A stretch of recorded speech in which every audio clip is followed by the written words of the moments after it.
was an ordinary morning in New York City when the regular hustle and bustle of the city was shattered by a deafening crash. Startled residents looked up to witness a horrifying sight. An aircraft had slammed into the city's most famous skyscraper, setting the top floors ablaze. Within minutes, the brave men of the New York City Fire Department sprang into action, rushing to extinguish the inferno before the building collapsed. But while this scene might seem eerily familiar, it was not the morning of September the 11th, 2001, but a foggy July day 56 years earlier, and the stricken skyscraper was not the yet-to-be-built World Trade Center, but the even more iconic Empire State Building. And the collision was not a deliberate act of terrorism, but a tragic accident. This is the story of New York's forgotten skyscraper disaster.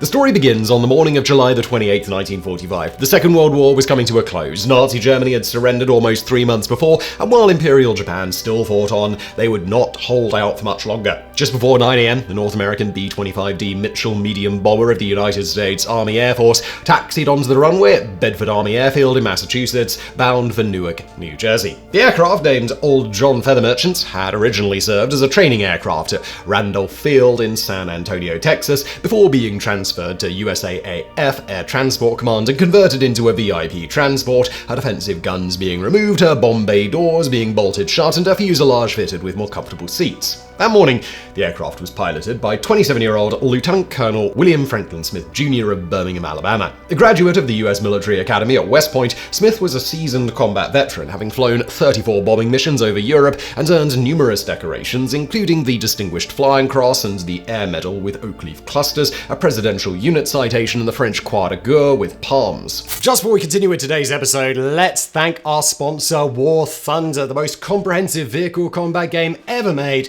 And the best part, it's available for free on PC, PlayStation, and Xbox. Whether you want to be a tank commander, a fighter pilot, or a naval captain, War Thunder has you covered. You can take control of over 2,500 tanks, planes, helicopters, and ships from 10 major nations. Everything from the biplanes of the 1920s to today's cutting-edge fighter jets and main battle tanks. You can deck out your vehicles with countless camouflages, historical markings, and decorations, even community-created ones. Nothing beats rolling into battle with a fully customized tank that looks like it belongs in a history museum, except you made it. Of course, it's not all looks, realistic graphics, authentic sound effects, and some of the most sophisticated vehicle damage models in gaming mean that every battle feels intense. You'll see exactly where a shell hit with the game's X-ray view, showing you what parts of the vehicle were damaged or destroyed. It's a whole new level of immersion. And with a community of over 70 million players, you'll never run out of epic PvP battles. There's simply no game better suited for fans of military history. Play War Thunder for free on PC, PlayStation, or Xbox now by using the link in the description below.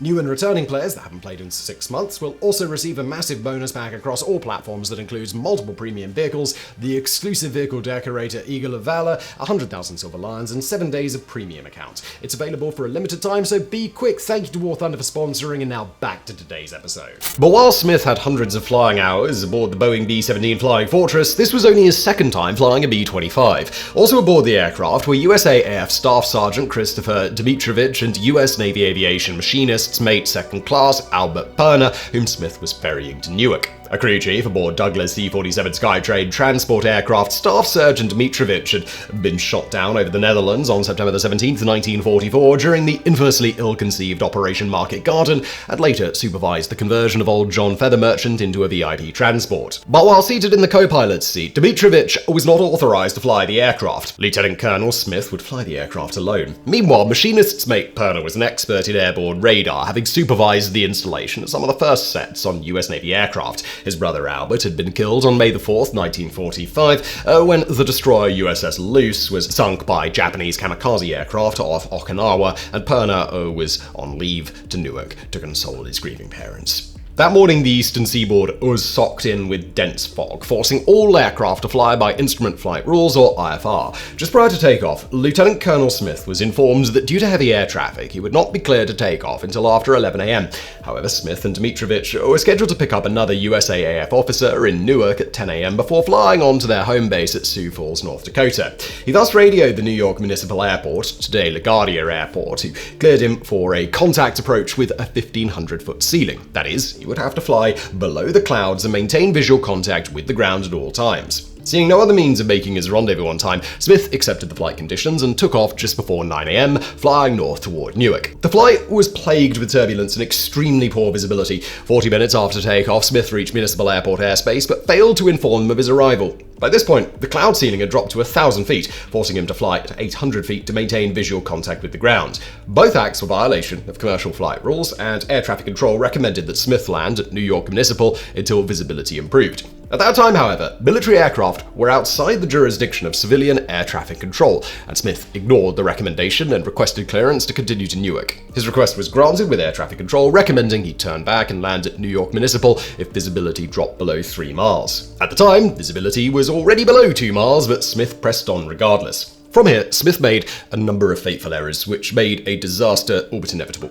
Though flight rules dictated a minimum altitude of 2,000 feet while flying over New York City, Smith dropped well below this to maintain sight with the ground, placing him well below the tops of the Big Apple's famous skyscrapers. Then, in the dense fog, he mistook Welfare Island, today Roosevelt Island, for Manhattan. Thinking he had crossed the Hudson River and was approaching Newark, he dropped his landing gear and turned northwest, only to find himself flying down the concrete canyons of Manhattan. New Yorkers in downtown office buildings watched in amazement as the lost bomber roared down 42nd Street at the 22nd. The now thoroughly disoriented Smith narrowly avoided colliding with the Grand Central Office building before dodging the Chrysler building, banking south onto 5th Street. Suddenly, the looming profile of the Empire State Building emerged from the fog, dead ahead. Smith pulled back on the controls and banked hard, but it was too late. At 9:53 a.m., old John Feather Merchant slammed into the skyscraper at 400 kilometers an hour. The aircraft impacted between the 78th and 79th floors, occupied at the time by the officers of the War Relief Services and the National Catholic Welfare Council. Immediately, the nearly 3,700 litres of fuel aboard the aircraft exploded in a massive fireball. The crew's oxygen tanks also exploded in the heat, further spreading the flames. One of the aircraft's two Wright R-2600 twin Cyclone radial engines shot straight through the building and flew another 300 metres before falling onto the roof of the Astoria building on 10 West 33rd Street, starting a fire that destroyed a penthouse art studio. The other engine fell down an elevator shaft, shearing 16 cables. For those in the building when the aircraft struck, it was like hell on earth had just been unleashed, as 20-year-old Teresa Fortier-Willig of Catholic Relief Services on the 79th floor later recalled, quote, "In the other side of the office, all I could see was flames. Mr. Fountain was walking through the office when the plane hit the building and he was on fire. I mean, his clothes were on fire, his head was on fire. 6 of us managed to get into this one office that seemed to be untouched by the fire and close the door before it engulfed us. There was no doubt that other people must have been killed." It was a very small universe at that point. You're stuck there, in an island, with fire around us. A couple of women passed out from the smoke, and I had a handkerchief in my pocket, and so I used that to cover my nose and my mouth to protect me from the fumes. And somebody had opened the window, and I'm sitting there, and I thought about my rings. I thought I won't be around to have them. Someone else might as well have use out of them. So I took them off my fingers and threw them out the window. A man on the street below saw us and signaled to stay where we were. I guess he was trying to give us some solace, to say, "Don't worry." And that was a connection with the rest of the world. We all felt a little better to know that someone knew we were there.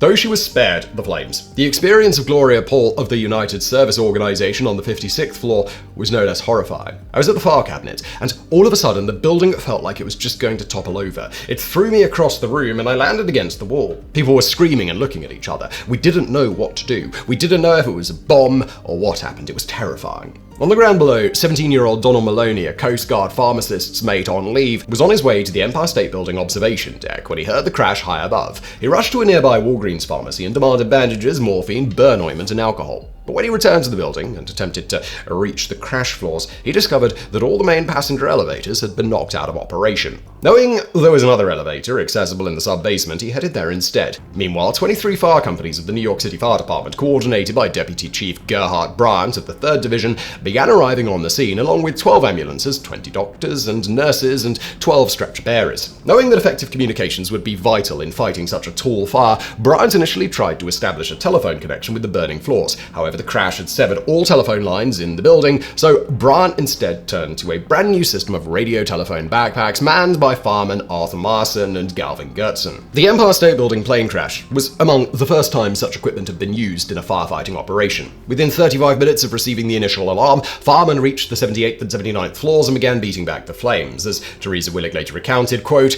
"And all of a sudden, here were firemen, and they're coming to rescue us, all dressed up in their raincoats," whatever they were. It was just wonderful. We climbed out through the broken glass. I was just grateful to be alive. Less than an hour after the impact, the blaze was brought under control. This remains the highest structural fire ever successfully extinguished by the New York City Fire Department.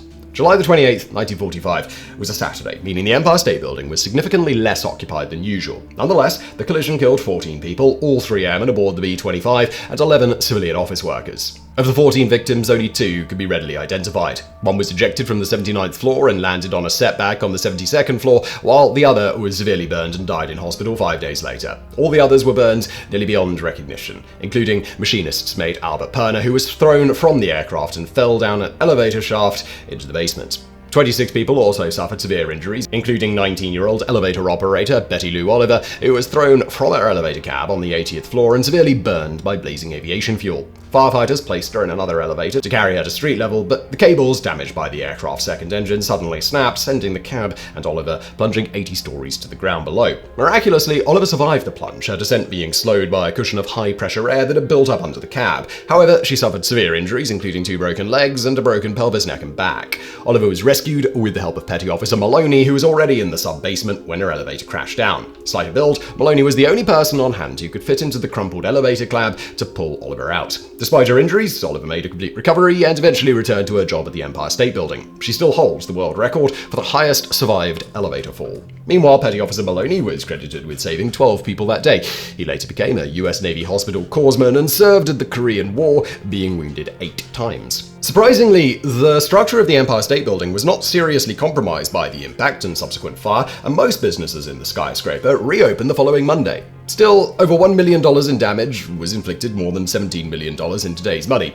Repairs were completed in 3 months, with the 78th floor being purchased by business tycoon Armand Hammer and converted into the headquarters of United Distillers of America. Today, the only visible remnant of the July 28, 1945 crash is a piece of charred limestone left as a memorial to that terrible day. The crash had a significant impact on the US legal system.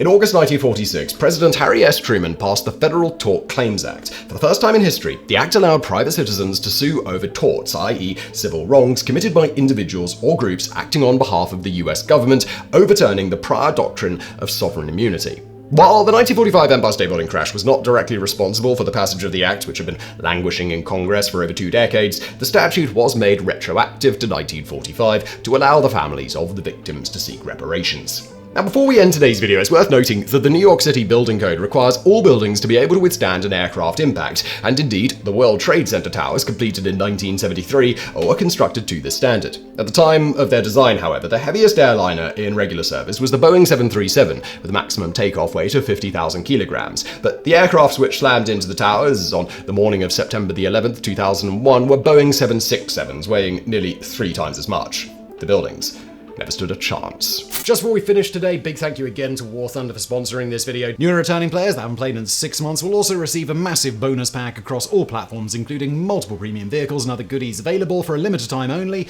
Don't forget to check them out on PC, PlayStation, or Xbox using my link below. And thank you for watching.